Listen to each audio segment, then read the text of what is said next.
एकादशी व्रत का सबसे पहला नियम है कि आप जिस दिन व्रत करो उसके एक दिन पहले भक्ति का संचार इस हृदय में कर लो। भक्ति का संचार इस हृदय में कर लीजिए। जिस दिन आप व्रत करो, जैसे एकादशी का व्रत कर रहे हो तो दशमी के दिन शाम का समय जब आवे, रात्रि जब होने लगे, शाम का समय आवे और रात्रि का आप जब भोजन ग्रहण करो तो उस भोजन में कोई ऐसा पदार्थ ग्रहण मत करिए जिस पदार्थ के कारण आपकी एकादशी बिगड़ जाए। एकादशी का दूसरा नियम बहुत ध्यान से सुनिएगा। जिस दिन आपकी एकादशी का व्रत हो उस दिन प्रयास करिएगा कि अपने हाथ से किसी भी वृक्ष की कोई पत्ती टूटे ना। अपने हाथ से किसी भी वृक्ष की, जो व्यक्ति पौधे की, सोमवार के दिन किसी भी वृक्ष की पत्ती अपने हाथ से ना शहद के साथ में शमी पत्र मेरी लिंग पर आकर चढ़ा देगा। एकादशी का ये दूसरा नियम है कि अपने हाथ से किसी पौधे की, किसी वृक्ष की, किसी डाली की कोई पत्ती ना टूटे, इसका प्रयास करिए। यहाँ पर तीसरे नंबर का जो, चौथे नंबर का जो उपाय बताया है, उपवास करने का जो नियम बताया, उसमें वर्णन किया। एकादशी के दिन अगर आपका व्रत है तो आप भूलवश भी डब्बे में रखी हुई रोटी गाय को ना देते हुए कुछ थोड़ा सा फलहार, कोई केला, कोई सेब, जो आप खाते हो, अंगूर, पपीता, जो आप ग्रहण कर रहे हो, उसका थोड़ा सा भाग आप गाय को प्रदान करो। आप गाय को दीजिए। रोटी ही दी है, डब्बे में से निकाल के ले गई, गाय आई है, रोटी देना, देव मना नहीं। बाकी के दिन आप आपके बेटे से कह दो रोटी दिया बेटा जा, पर आप अपने हाथों से, आपका व्रत है तो आप फलहार आप कर रहे हो तो फलहार का ही दान गौ माता को दीजिए। पांचवा वर्णन किया चतुर्थ भाव में, बन सके जितना एकादशी के दिन भगवान का ओम नमो भगवते वासुदेवाय का जाप करें या अपने गुरु मंत्र का स्मरण करें, या जो मंत्र आपके हृदय में समाहित हो, श्री शिवाय नमस्तुभ्यम, ओम नमः शिवाय, राम कृष्ण शिव, जो मन पड़े उसका भजन करें, पर दिल से करें। जितनी देर करते बने उतना देर करें। माला पकड़ने की भी जरूरत नहीं कि माला पकड़ के बैठता हूं तो घट की जिब्या से जप लो नहीं, जी वही उतना में पूरा हो जाए, वही बहुत। पांचवा नियम कहा, जिस दिन आपका व्रत रहे किसी निंदक से बात ना करें। निंदक जानते हो, भाई दूज के दिन, दिवाली की जो भाई दूज होती है ना, होली दिवाली की जो दूज होती है, उनमें ऐसा गोबर का भाई दूज बनाते हैं और पास में एक चुगलखोर भी बना है और चुगलखोर के ऊपर ऐसा भाटा धर दे, एक पत्थर। अब तुम्हारे उधर रखे कि नहीं रखे हमें नहीं मालूम रहे हो, जितने आस्था पे सुन रहे हो, पर हमारे इधर तो ऐसा रहता है, गोबर का भाई बहन बनाए और उसकी पूजन करे, उसके पास में एक गोबर का चुगल चोर भी बनाया, उसके ऊपर बाटा धर। कथा वर्णन कर रही है, निंदक से बात ना करें। मान लो किसी ने आकर आपको निंदा कर भी दी तो तुरंत सूर्य नारायण भगवान का दर्शन करें और 3 बार उनका दर्शन कर कर नेत्र बंद करें, तब जाकर वो निंदा जो अंदर गई है, अंदर पवित्रता प्रदान करेगी, तब जाकर एकादशी का व्रत लगेगा। पहले तो प्रयास करो, अगर जो निंदा करने आता है ना तो उसको उस दिन एकादशी वाले दिन दरवाजे पे लिख दो। जीव की हत्या ना करे, अगला नियम है, अपने द्वारा जीव की हत्या ना हो, प्रयास करना, किसी को कष्ट ना हो। 18 नियम में से एक नियम और, प्रयास करिएगा एकादशी जब भी करें तो द्वादशी से जुड़ी हुई करें, दशमी से जुड़ी हुई एकादशी कम करें। जो वैष्णवों की एकादशी कौन सी होती है? जो एकादशी द्वादशी से जुड़ी हो, दशमी से नहीं।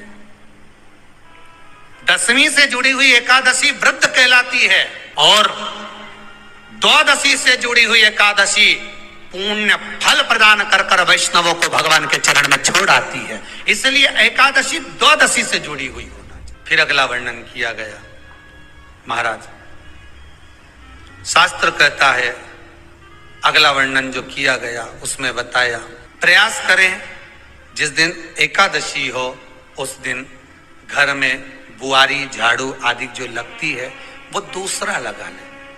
क्यों? उसका वर्णन है, अगर आप बुआरी लगाएंगे, झाड़ू लगाएंगे, पोछा लगाएंगे तो हो सकता है कोई जीव आपके हाथ के द्वारा मर जाए। क्या करोगे? सारे व्रतों में केवल एक व्रत ऐसा होता है एकादशी का जिसका उद्यापन पहली एकादशी पर भी कर सकते हो। सारे उद्यापन में केवल एक उद्यापन ऐसा होता है, सारे व्रतों में एक व्रत का उद्यापन ऐसा होता है, वो है एकादशी का। ये जरूरी नहीं कि 26 पूरी होगी तभी तुम करोगे, या तो पहली में ही कर लो या फिर 26 पूरी हो तब कर। पर उद्यापन, अब तुमको ऐसा लगे कि हाँ मैं अभी तो जीऊंगी हो, अभी तुम्हारा बाल भी धोला नहीं हुआ, तुमको ऐसा लगे तो अभी तो मैं तो बढ़िया। तो पहली पर करने से क्या फल मिलेगा?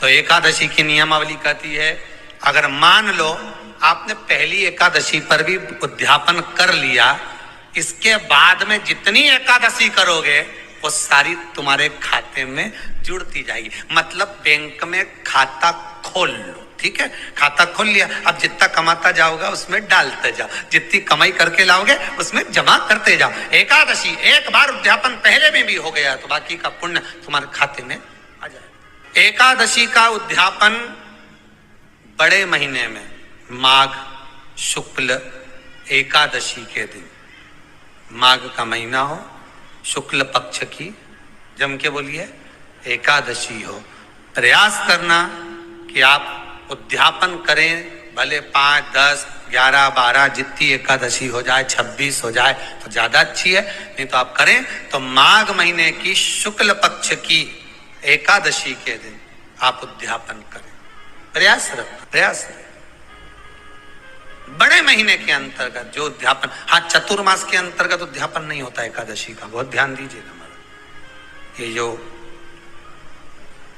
सावन भादो कुंवर कार्तिक जो 4 महीना होते हैं भगवान के शयन करने के, इसके अंतर्गत एकादशी का उद्यापन नहीं होता और इसके अंतर्गत उद्यापन करना भी नहीं चाहिए एकादशी। हमारा एकादशी का उद्यापन माघ महीने की शुक्ल पक्ष की एकादशी के दिन आप बहुत प्रेम से आनंद के साथ करिए महाराज। परंतु एकादशी के उद्यापन में सबसे ज्यादा अगर कुछ जरूरी होता है तो 24 तरह का नैवेद्य जरूरी होता है। कितने तरह का? 24 तरह का नैवेद्य।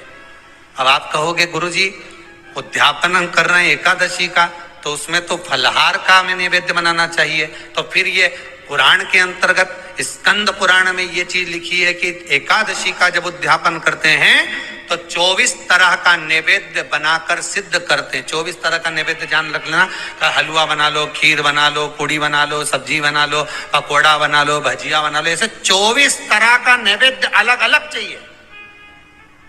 पर लोग क्या करते हैं, खोपरा पाक बनवा लेते हैं 1-2 किलो और 24 जगह रख देते हैं। 24 तरह का नैवेद्य रखा जाता है।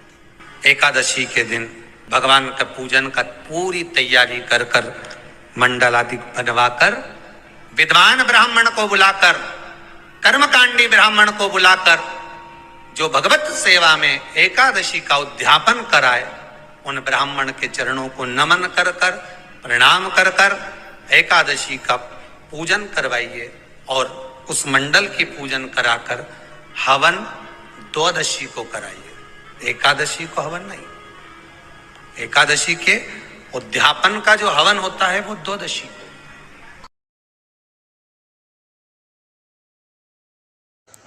श्री शिवाय नमस्तुभ्यं। प्लीज़ मेरे वीडियो को लाइक शेयर एंड कमेंट